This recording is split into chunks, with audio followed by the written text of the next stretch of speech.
This is a read-along of Care Bears, The Witch Down the Street. If you enjoy this read-along, make sure to give a like, comment, and subscribe for more bookish vids and other videos here on the channel. But for now, without further ado, let's begin Care Bears, The Witch Down the Street.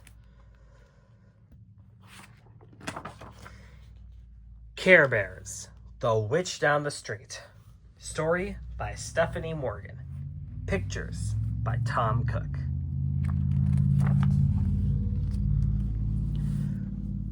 Melissa was walking home from school when she passed old Mrs. Burke. "Why, hello there, Melissa," Mrs. Burke said. "I haven't seen you for a long time. Would you like to stop in for some cookies?" No, thank you, Mrs. Burke," Melissa said nervously, and she quickly ran down the block. When Melissa was younger, she used to visit Mrs. Burke, but now that she was at school, the other children had told her that Mrs. Burke was a witch. It had to be true. Last week, didn't Melissa see Mrs. Burke talking to her black cat? And the other children said Mrs. Burke poisoned the apples from the tree in her backyard and gave them out for Halloween. Melissa didn't want a witch living down the street, so she said yes when her friend Jamie dared to play a trick on old Mrs. Burke. On Monday afternoon, Melissa tacked a large note to Mrs. Burke's door. She rang the doorbell and ran down the street to where Jamie was hiding. They looked back at Mrs. Burke's house. Melissa saw Mrs. Burke open the door. Mrs. Burke was smiling as if she was going to meet a friend. But when she saw the note, she stopped smiling. The note read, "Mrs. Burke is old and mean, the ugliest witch we've ever seen." Mrs. Burke stared at the note for a long time. Then she slowly went back inside. Melissa knew that she was supposed to feel glad that she had played the trick on the old witch down the street. But now, somehow, the trick didn't seem so great after all. The next day, as Melissa was walking home from school, she got a surprise. Standing at the big blue mailbox on the corner, holding a large stack of envelopes, was a small bear with 2 hearts on its tummy. The bear floated up to the mail slot, pulled an envelope, and floated down to the ground again, landing with a soft bump. "What are you doing here?" Melissa asked. "Mailing friendship notes," the bear said happily. "I love to have friends." "You must know a lot of people," Melissa said. "I know a lot of people who need friendship," said the bear. "Do you live around here?" Melissa asked. "I've never seen you before." "No, I live in Care-a-Lot, the warm and snuggly home of the Care Bears. It's very nice there," said the bear. "It's just that the mailbox I always use was filled up." The bear crossed the street, and Melissa, who had never seen such an unusual bear before, followed. "Who are you?" Melissa asked. "I'm Love-a-Lot. I hope people love each other. If love doesn't find a way, I will." Love-a-Lot leaned over and scooped up some snow and made it into a heart-shaped snowball. "This is for you," Love-a-Lot said to Melissa. Then Love-a-Lot made another snow heart and ran up to Mrs. Burke's walk and put it on her porch. Melissa was startled to find that they were in front of Mr. Burke's house.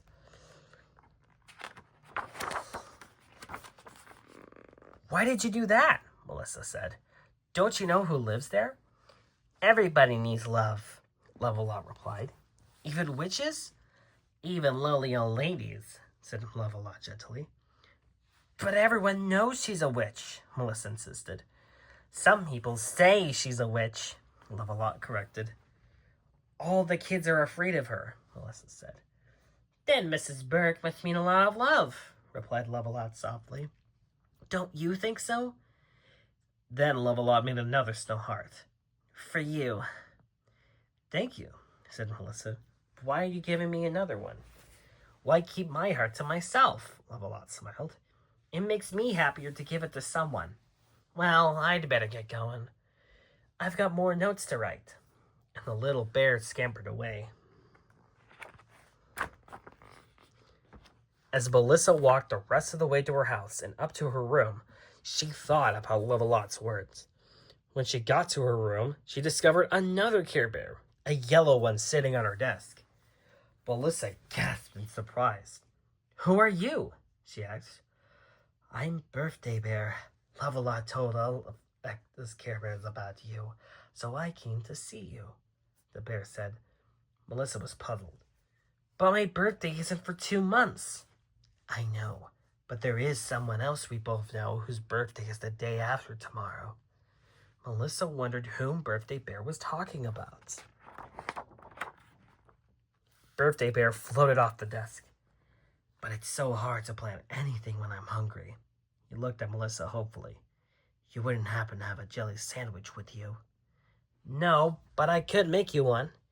"Yes, please," said Birthday Bear. "And some soda to wash it down?" "You'll get fat if you eat too much of this stuff," said Melissa after she had brought the food up from the kitchen. "No, I won't. The only food that is fattening is peanuts." "How do you know?" Melissa asked. "Did you ever see a skinny elephant?" Birthday Bear was so pleased with that answer that he rolled on the floor and laughed and laughed. "Oh, I do love a joke," he said as he got up. "But now it's time to get to work." Birthday Bear pointed to the cake on his tummy. "Now, Birthday should be happy, right?" "Of course," said Melissa. "But what about something that hasn't had a happy birthday in a long time? She lives by herself, and..." Birthday Bear looked right at Melissa. "Sometimes people play mean tricks on her." "You mean Mrs. Burke, don't you?" Melissa asked quietly. "Exactly." "But she's a witch," Melissa said. "Isn't she?" "Oh, she's no witch. She's just a lonely old lady who would like a friend. Do you know the only way she could get her broom to fly?" "How?" Melissa asked. "Buy it a ticket on an airplane," the bear cried. "Get it?" And then he started to roll on the floor again. When he stopped laughing, he jumped up and said seriously, "Back to work now, back to work." He walked over to Melissa's toy piano, sat down, and tapped out, "Happy birthday to you." "Let's sing together," he said. Melissa closed her eyes and sang along. Suddenly, she knew what to do for Mrs. Burke's birthday, and she felt good inside. But on the day of Mrs. Burke's birthday, Melissa still hadn't decided if she was brave enough to carry out her plan. She remembered what the Care Bears had said, but she was still afraid to knock on Mrs. Burke's door. When Melissa entered her house this morning, she saw another Care Bear standing in her front yard, rolling a big ball of snow on the ground. "Hi there," the Care Bear waved. The bear had a smiling sun in its tummy. "Want to help me build a snow bear?" "Sure," said Melissa. "But which Care Bear are you?" "Oh, that's a good one." The bear pointed to the smiling sun. "I'm Funshine Bear, and I try to enjoy every moment of the day. Come and help me." "Isn't this fun?" Funshine Bear asked. "I love to build snow bears, but it's more fun with you to help. Share the fun and you get twice as much. That's what I always say." "You must be a Share Bear," Melissa joked. "Oh, that's another good one. You know, I'm really a Care Bear." Melissa reached out and drew a smiling sun on the snow bear's tummy with her finger. "How nice," Funshine exclaimed. "I'm very flattered. You must like to share too. You know what would be really fun? A party. Don't you love parties?" "Most of the time," Melissa said carefully. "But what kind of party could we have?" Funshine Bear asked. Then Funshine did a little dance in the snow. "Oh, now I remember. There's somebody who needs a little fun on her birthday. Birthday Bear told me all about her, but I seem to have forgotten her name." "Mrs. Burke?" Melissa asked quietly. "That's it. Wouldn't it be fun to give her a good time on her birthday?" "Well," Melissa thought about Mrs. Burke all alone with only her cat for company. And on her birthday. "Will you go with me?" she asked. "Yes," said Funshine Bear. "And I'll be outside watching every minute, just to make sure you were enjoying yourself." Melissa walked slowly up the path to Mrs. Burke's door. Funshine peered around the corner of the house and whispered, "Go on, I'll be right here. Be brave. She's going to be so surprised. I can't wait." Melissa took a deep breath and rang the bell. The door opened, and Mrs. Burke looked at her suspiciously. "What do you want?" the old lady said.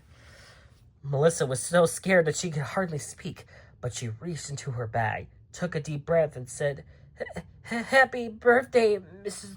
Burke." Mrs. Burke's mouth dropped open in surprise. "How did you know it was my birthday?" "Someone who cares about you told me." "What? Oh, this is wonderful." Mrs. Burke ripped the card. "You made it yourself. How beautiful." Mrs. Burke was smiling, but it looked as if she might cry. Come in and help me celebrate. I never expected, I haven't had a birthday card in years. What a thoughtful child you are." Right then, Melissa knew that her friends, the Care Bears, were right. Mrs. Burke wasn't a witch at all. A party with her would be fun. Melissa went right into Mrs. Burke's house, ate 2 pieces of homemade apple pie, and sang happy birthday to Mrs. Burke. While she was singing, she glanced up and saw 3 pairs of eyes peeking through the window. The Care Bears had come to the party too. After the party, Melissa walked home, and there, pinned to her front door, was a note. "This is a friendship note to a special girl. Always remember to share your heart, and please remember us. Your friends, Funshine, Birthday, and Love-A-Lot." The end. Thanks for watching.